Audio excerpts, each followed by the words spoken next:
Hey everyone, it looks like we're live now, and welcome to everyone for joining us today. It's really great to see you all. Thank you for your patience while we had some technical issues this morning. We're still sorting some of those out, but I believe that we are now set.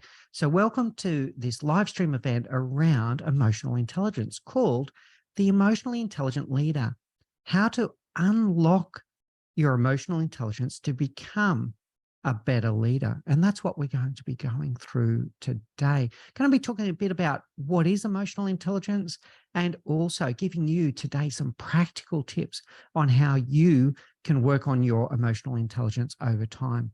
I'd love to hear from you in the chat. I'm hoping that I'll be able to see the chat, and if not, some of my team will be watching. I'm going to type something in the chat now and see if it comes through.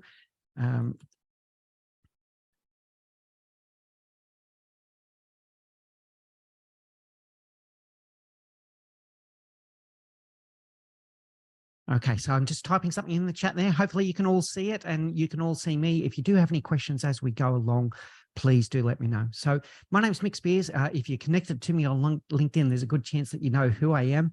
I'm the founder and principal of the Leadership Project, and also a transformation partner at the Lighthouse Group, which is an organization that helps organizations to accelerate transformation through leadership. And those that know me well know that emotional intelligence is one key element for me. It's something that I'm very passionate about. Okay, I'm getting some chats here from Gerald and also from Victoria. So thank you for letting me know that everything is coming through clearly. So emotional intelligence is something that I am very passionate about, and I do believe it is the key to unlocking your full potential as a leader by becoming more emotionally intelligent in terms of your own self-awareness, and also in relation to how you relate to other human beings. So I am also the best-selling author of a book called You're a Leader, Now What? And I'm going to take a quick moment now to share a video with you about that book, and then we're going to get straight into the content.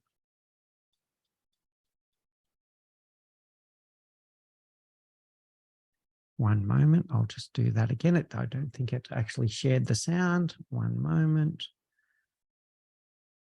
This is our first live stream. In case you're unaware, this is the first live stream that we've done in this manner. So thank you for your patience as we work out a few technical issues. I'll be with you in just a few moments. Okay, there we go. And this should work this time. And enjoy.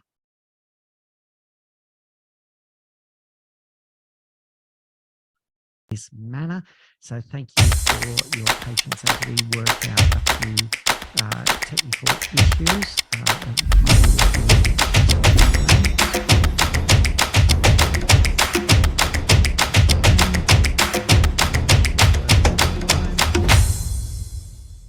And enjoy. So there we have it. You're a Leader Now What is available on Amazon and also in bookstores throughout manner. So thank you for your patience as we work out a few technical issues.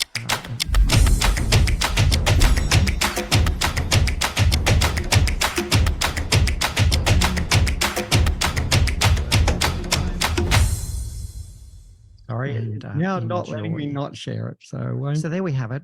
You're a Leader Now What is available on Amazon. Okay, we're back with you now.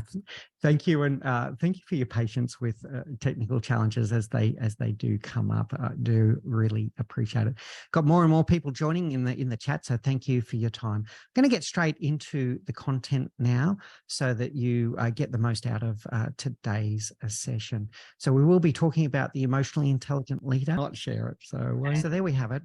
You're a Leader Now What is available on Amazon. We're going to go through the content now, the emotionally intelligent leader, and look forward to hearing your thoughts as we go through this. If you do have any questions, of course, please do let me know. Okay.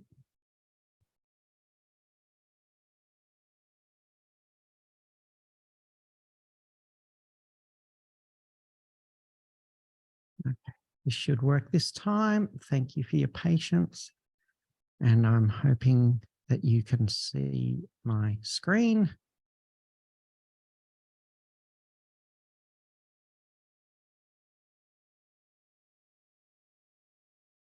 Okay, we should be good to go now. All right, so emotionally intelligent leader is all about unlocking your emotional intelligence and to become a better leader. It's about understanding who you are and connecting with your emotions so that you can be in a better position to help other people around you, because leadership is all about how we connect to other human beings. And it comes down to this. This is a famous quote from Teddy Roosevelt, that people don't care how much you know until they know how much you care. We're all human beings that want to feel like we matter, to feel seen, to feel heard, and to feel like we matter to those around us. So it's important for us to know that our leader is someone that does care about us and cares about what we do, how we do it, and how we fit into the team around us. Whether we feel like we belong in the team is a huge factor in how we then show up. So what is emotional intelligence? Emotional intelligence, if you Google it, you'll find so many different definitions. And I've just captured 3 of them here for us to talk about. So it's the ability to perceive, use, control, and evaluate emotions. That's not a bad definition at all, but I do like to go a little bit deeper than that.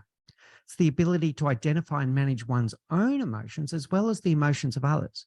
So it's not just about ourselves, it's also about others. And it's not just about others, it's also about ourselves. And it's both of those things and how those things interact. And another one is really great. It's the capacity to be aware or control and express one's emotions and to handle interpersonal relationships judiciously and empathetically. So now we're talking about not just being aware of our emotions, but we're starting to regulate our emotions and to work with the emotions of others, including that golden word, empathy, that we'll talk about today. And I've got to tell you that emotional intelligence is a bigger predictor, a more accurate predictor of your success as a leader or your success in life than almost anything else. Certainly more than your IQ, certainly more than anything that you know, anything that you can do, your skills, all of these things. EQ is proven to be a better predictor of your success than anything else. But the good news is that emotional intelligence is something that can be taught. It's like a muscle. It can be trained, it can be exercised. It's something that can be built up over time. So therefore, great leaders are ones that are working on their emotional intelligence and looking to improve it day by day, week by week, month by month. It breaks down into 5 focus areas. The 5 focus areas do start with self. So it starts with self-awareness. It builds into self-management, or our ability to regulate those emotions. It comes into self-motivation, which was not in the original literature about emotional intelligence. This was something that came later, and it's really interesting. And we'll talk about that in a few moments. It does relate to empathy, our ability to be able to perceive the emotion of others. And it is all about relationships and how we deal with those around us. So 5 focus areas, and we're going to go through each of those focus areas one by one.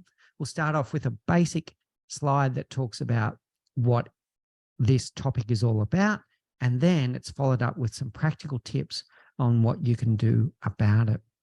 So starting with self-awareness. Self-awareness is the ability to know and recognize one's own emotions, to understand what your emotional triggers are. So it's not just the emotions, but what was the situation that led to that emotion coming through? This is a big part of being self-aware of your emotional intelligence. To be aware of your mood and how your mood can impact the way that you lead, the way that you deal with other human beings, is a huge part of your self-awareness. And the ability to notice and name your emotions, and preferably, and this is not easy, preferably in a non-judgmental area, just to go, feel frustrated right now. That's interesting. As opposed to getting upset with myself as to being frustrated. So for example, if you try to do a LinkedIn live stream this morning, an hour ago, and all of the technical God's work against you. It's about noticing and naming the emotion, but not letting judgment come into it. So not getting angry with yourself about being emotional, etc. By the way, I don't think I did get emotional this morning, but it's a good example of where things can go. So what are the tips? What can we do around this emotional self-awareness? The first thing I want to share with you, it's really important. Emotion is information. Emotion is information. Emotion is trying to tell you something. And it's trying to tell you something about a perception of either a met need or an unmet need. So we're talking about physiological needs and also psychological needs at this point. Physiological needs, it might be that you're just hungry. It might be that you're just hungry. So you're getting some emotional triggers because your body is telling you, hey, it's about time we should eat. You could be thirsty, right? So it could be a physiological need. Most often it's a psychological need. And if I think about Glass's choice theory here, this is a model that I subscribe to around psychological needs. It looks at things like our survival. Our number one need is survival. Do we feel under threat right now? And back in caveman times, that might have meant that there's a lion at the edge of the cave, but it could just be in the workplace. Do we feel like our very identity or our existence in this organization and this team is under threat? So an emotional trigger might be flagging us, hey, our survival is under threat here. It might be the need for love and belonging. So that need for love, that need to feel like we belong to something bigger than ourselves. A emotion might be triggering us to go, hey, feeling a little bit out, like an outsider here right now. I don't feel very included. I feel excluded. So an emotion might be triggering you to do something about that. It might be power, and power, it shows up in all kinds of ways psychologically, but one of the big ones is to feel like we matter. So if we're feeling like someone else is treating us in a way that we don't matter, we might have an emotional reaction to that. It could be just the need for fun. One of our psychological needs as human beings is the need for fun. And if we are starting to feel an emotion like sadness, it could be just a trigger to say, hey, do something about this. Or vice versa, if we feel happy, that emotion is rewarding us for whatever we're doing at the moment, saying, hey, this is fun. Let's do this again sometime.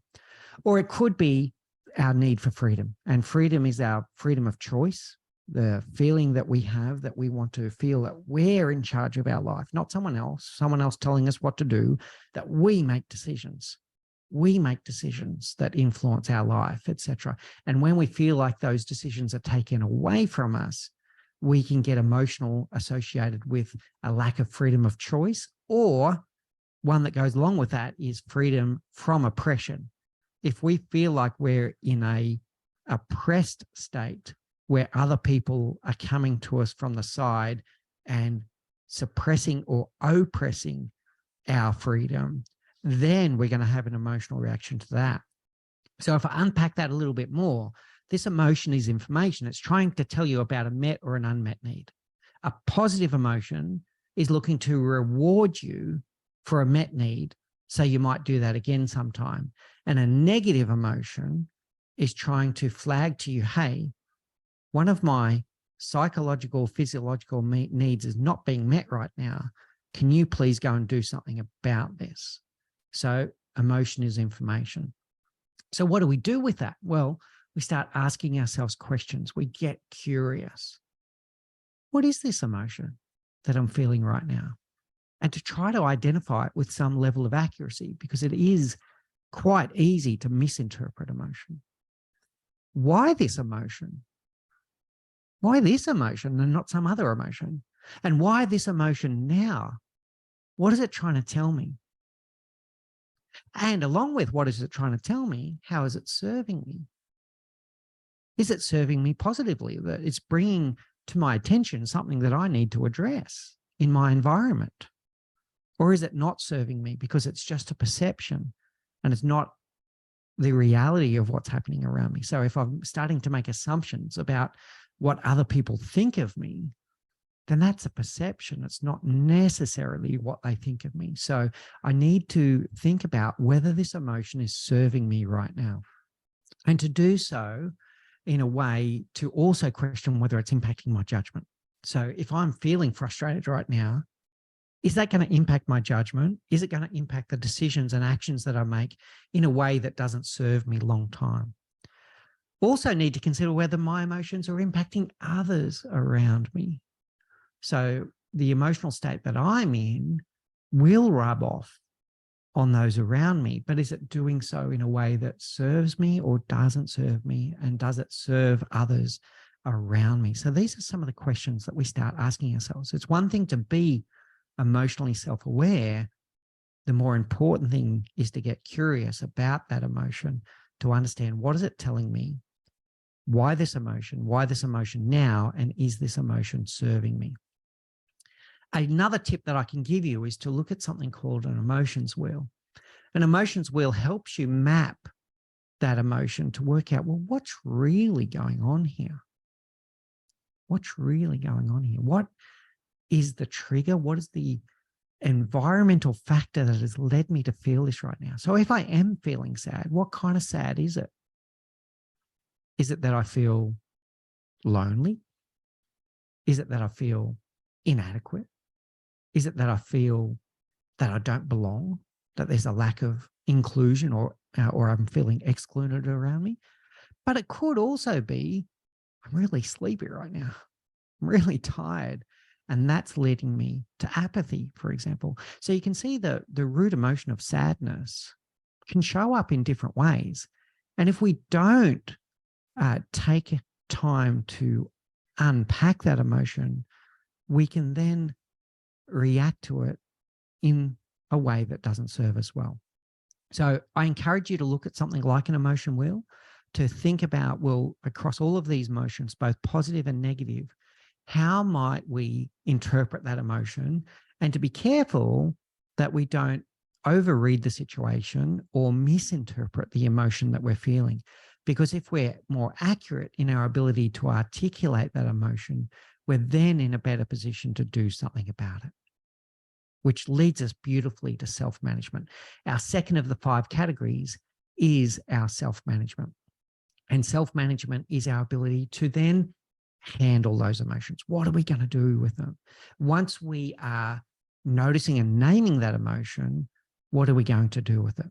Now, really important, and I don't want to be stereotypical here, but men tend to fall into this trap at a higher prevalence than women, but this can impact all of us. The initial reaction might be to numb that emotion, to completely suppress it, to bury it deep down and ignore it and think that that's emotional self-management. Oh, I controlled my emotions today. That's not what we're talking about here, because what happens if you just suppress those emotions and bottle them up for years, eventually one day, because remember, the emotion is trying to tell you something. Emotion is information. It's trying to tell you about a met or an unmet need. And if you just keep on pressing that down for 5 years, one day it's just going to explode because the need was never met. So it's not about numbing or suppressing the emotion. It's about regulating the emotion.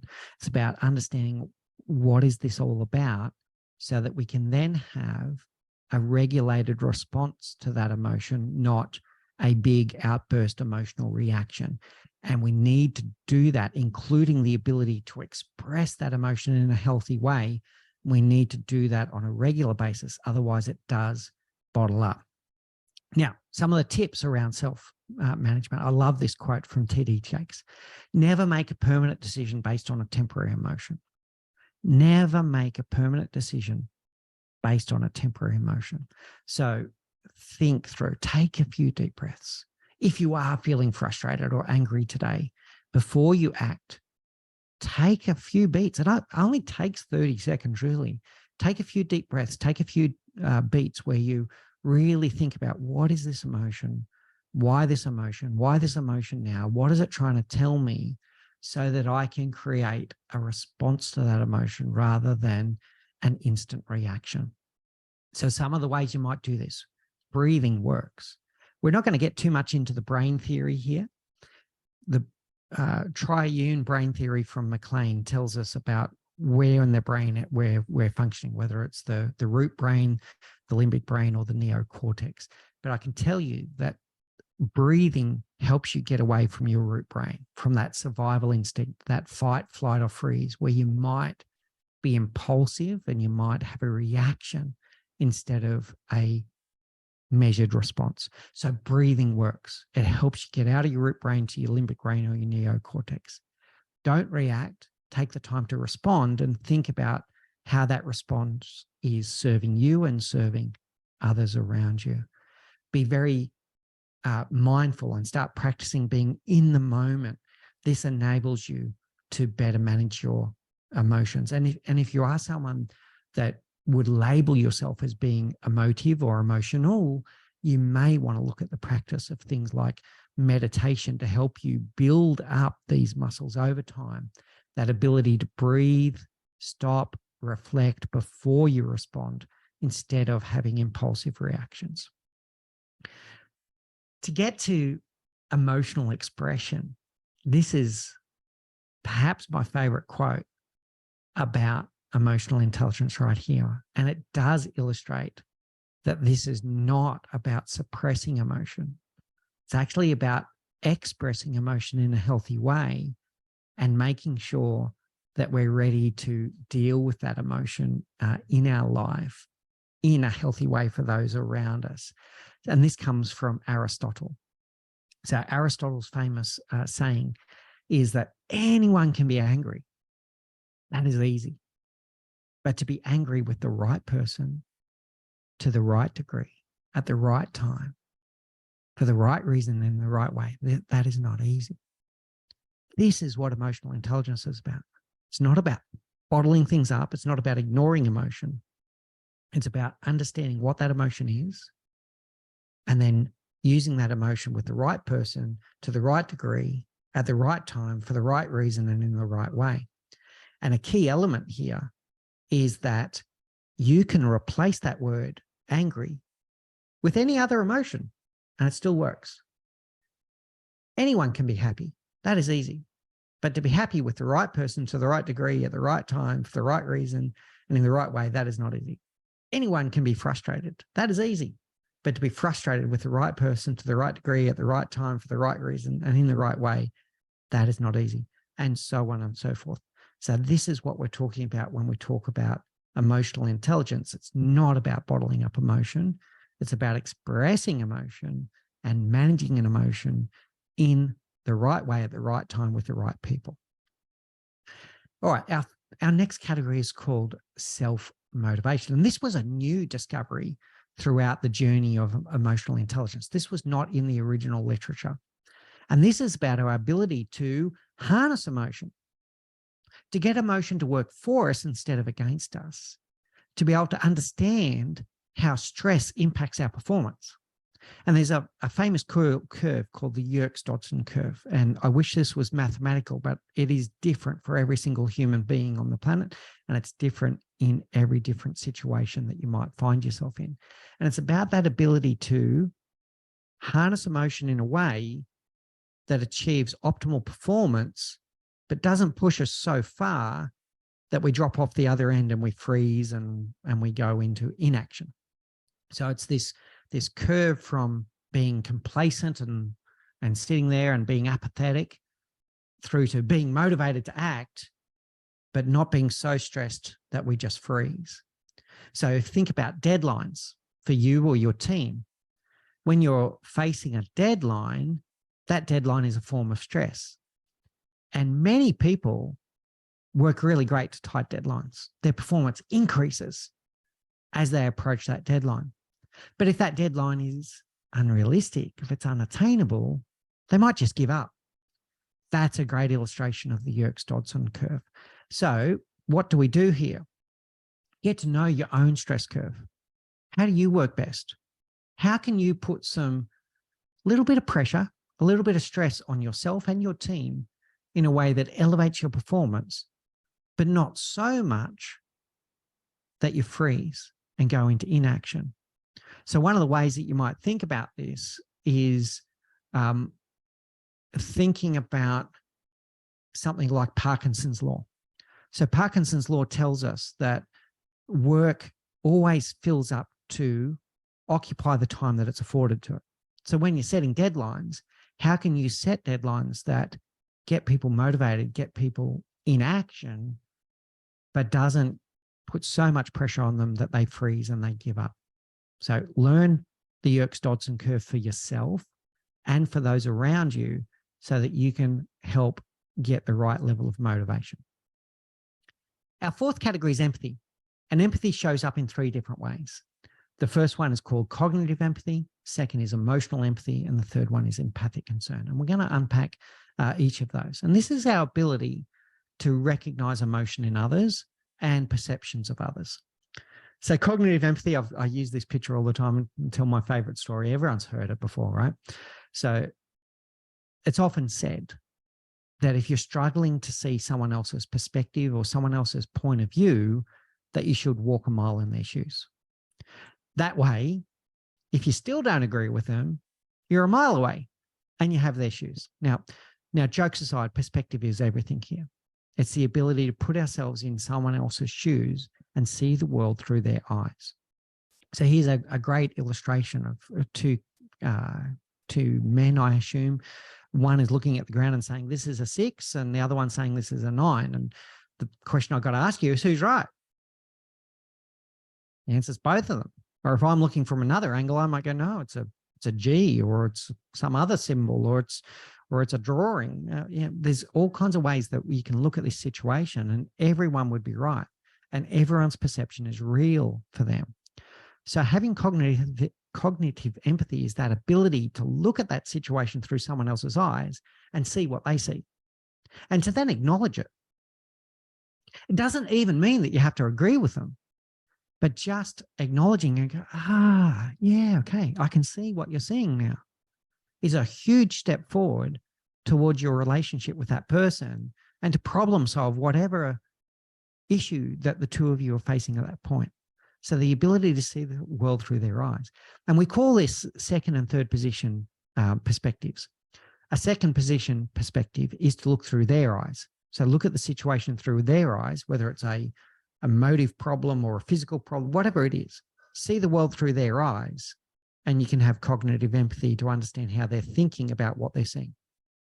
And then third position is almost like a helicopter view or a fly on the wall or looking down from a balcony, and you're looking at from outside the situation inside. So if there are 2 people talking, one of them's you and the other one's another person, a third position perspective is to imagine that you're neither of those people and you're looking at it from the outside. And that can be a powerful way to also unlock whatever is struggling, the team is struggling with at that point. And one of the keys here in that situation is to encourage others to do so as well. So if you're a team leader and you've got 2 team members that are bickering with each other, they're at each other's throat, cognitive empathy is a great way to start unlocking it. Asking person 1 to see the world through person 2's eyes, asking person 2 to see the world through person 1's eyes. And now we've got something to build from because they're feeling like they understand each other. Our next category is emotional empathy, and that is understanding how someone feels, seeing the whole of the person. So being able to understand, looking at a situation and to empathize with the emotion that they might be feeling. Once again, we don't have to agree with it. We just have to understand it. I've got some tips coming up because this is one that can go wrong. I've got some tips coming up about making sure that you stay curious about those emotions and avoiding too many assumptions. And our third category in empathy is called empathic concern. And this is closely related to what we call compassion. And it's similar to a parent's love for a child. And this is when we want to start solving the world's problems for them. So a person comes to us, might be this gentleman in this picture here. They come to us and they dump the weight of the world off their shoulders in front of us. And empathic concern is related to whether we want to pick up that heavy problem that they just had and solve it for them or carry it away from them. And I've got some words of caution around here that solving the problem for them may not actually be what the situation always requires, right? And we'll talk more about that when I get to the tips. And one of the things you have to be really careful with here, if you're what we'd typically call an empath, you might get yourself in the situation where, 7 people today come to you with their problems and they feel better because they dump their problems on the table and they feel like you gave them a great listening to and all this kind of stuff. So they walk away feeling better. And you might have the tendency to take the weight of 7 people's problems home with you. And now all of a sudden you're the one that is in a bit of concern. Now, I'm not telling you not to practice empathic concern. I'm telling you to be careful with it for some of these reasons. So what are our tips?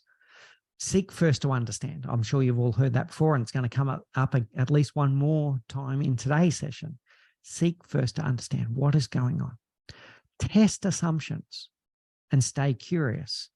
So if someone looks frustrated, we try not to say to them, hey, you look frustrated today. What's going on?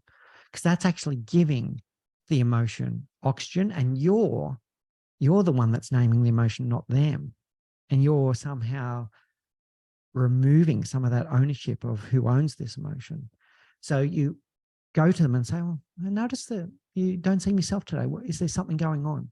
That's a better question than you seem frustrated. Why are you frustrated? Right? So don't name the emotion for them. You might have noticed the emotion, but get them to name the emotion. And then you're going to get a much more accurate diagnosis of what's going on in their life at that moment. So stay curious, ask lots of open questions about what's going on in their life, as opposed to naming the emotion for them. And then with the empathic concern, consider what might serve that person best at this moment. And there are times where fixing the problem for them may be exactly what they need. And then there's going to be other times where they just need someone to talk to. They just need a sounding board. And just the very fact of venting it has already helped them. And then it can go all the way through to, believe it or not, sometimes it's better to let them scrape their knees. It's better to let them and hold space for them so they can find the solution to the problem. Because if you become the person that always solves their problems for them, that becomes dependence. That's not helping them. That becomes dependence. What do they learn from that? They learn that if they've got a problem, they come to you and you'll solve it for them. Whereas sometimes it's better to hold space and be there for them, be empathetic and be there for them, but then allow them to find the solution to their own problem. All right. So can be tough, but sometimes you need to let people sit with something and work through it themselves, because they will learn so much from solving their own problems, so much more than if you just solve their problems for them every single time. So before you respond, ask yourself the question, what is going to serve them best right now? Is it solving the problem for them? 9 times out of 10, no.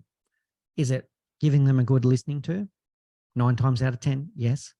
Is it holding space for them so that they can solve their own problems? 9 times out of 10, yes. Okay, but you need to be the judge of that.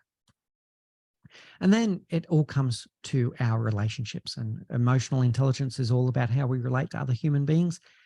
Leadership is all about how we relate to other human beings. And now we look at managing their emotions amongst the group and in others, tuning in, working with people's emotional state. Once again, not owning their emotional state, but working with their emotional state. It is about expressing your own emotional state in a healthy way, in a way that is constructive and helpful in the group, and encouraging others to empathize with each other. Some of the tips here: avoid assumptions. So I've already said it once, but avoid assumptions about what someone else is either thinking, feeling, or doing. Ask them. Ask them. Now, you've probably heard of a thing called the law of attraction before, and got a lot of coverage in a book called The Secret a number of years ago. And it's all about manifestation. And, some people took it a bit too far and believed that they could dream of $1 million and all of a sudden $1 million would land in their bank account, right? So, but manifestation there is some truth to this. Now, how does it impact with emotional intelligence? If you go in to a meeting with someone, presupposing or assuming how they feel, think, and act about a certain situation, you will only see the things that confirm your belief, and it starts manifesting itself. So if you believe that someone doesn't like you and you go into a conversation with that person, you'll hear the things that confirm your thoughts that they don't like you. If you believe that someone's got a personal interest, like, oh, they're only saying that because they want XYZ, you will hear the things that confirm that belief. So what we want to do is give people a good hard listening to, and to practice deep listening. We're not going to go into deep listening today. Maybe that's another live stream in the future. But what deep listening is about is going beyond listening to what we want to hear. It's going beyond listening to things that just confirm what we already believe. And it's going beyond just listening to what we think is going to happen in a meeting. So it's starting to listen with an open mind, with an open heart and an open will, and staying curious throughout. Now, here's the golden tip for relationships. And for those out there that are married or in other types of loving relationships, here's a tip that might save your relationship. If you're having an argument with someone, their willingness to look for common ground and a solution to any problem that you're arguing about increases by about 80% as soon as they feel seen and heard. So if you're in that situation where someone is saying to you, oh, you're just not listening to me, that's your signal. Stop, pause, hold space for them, give them a good hard listening to. It might take 20 minutes, might take 40 minutes to let them get whatever it is off their chest, and to sit there and actively listen. You don't have to agree with what they're saying. You just need to give them a good listening to. Then once they do feel that you've listened to them without judgment, they'll then trust you, and then they'll start working towards a common solution together. So if you're in one of those heated arguments, the best thing you can do is pause and just give them a good hard listening to. And then once they feel like they're seen and heard, then you can move forward. Then they'll be ready to listen to you too, by the way. Next one would be mindfulness. And if you have a look at this picture here, it's one of my favorite pictures to illustrate these. And I'll just ask you, you can pop it in the chat if you like, or you just keep the answer to yourself. When you see this lady sitting on the couch, what do you think? If you're having a conversation with her, what would you be thinking? Just pause for a moment, let you think on that.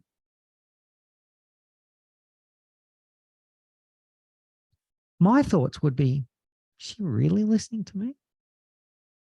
Or is she more interested in what's going on in her smartphone?